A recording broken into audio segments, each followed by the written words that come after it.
અમારે સમસ્યા એ છે કે તલાટી સાહેબ કે અમે તમને પ્લોટ ફાળવીને આપો અને પ્લોટ ફાળવીને આપો તો કે તમે 20,000 રૂપિયા આપો તો તમને પ્લોટ ફાળવીને આપી, પણ ના કે અમે 20,000 રૂપિયા લઈ પણ લીધા, પ્લોટે ફાળવીને નહીં આપે અને બીજા ગામના લોકોને ફાળવીને આપે અને અમને ફાળવીને નથી આપતા.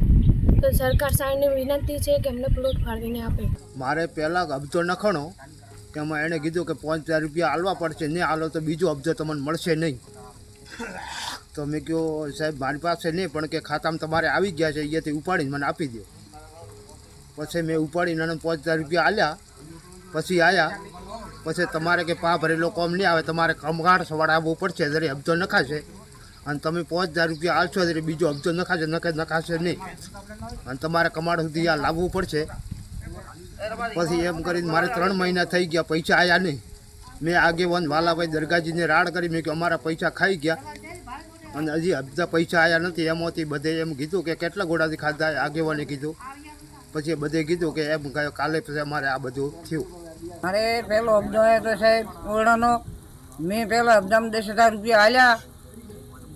એનાને ફીરુકા ફેર આવ્યા સરવૈવાળા તરીકે 25,000 રૂપિયા ફેર જેવા પડશે. તો મારે અબજો આવ્યો નહીં, મેં પૈસા આલ્યા નહીં, અમે મજૂર મોણે જ અને તે છતાંય મારા છોકરા માટે કે જ થાય શું કરવા માટે અમે દાંતાડાની મજૂરી કરે.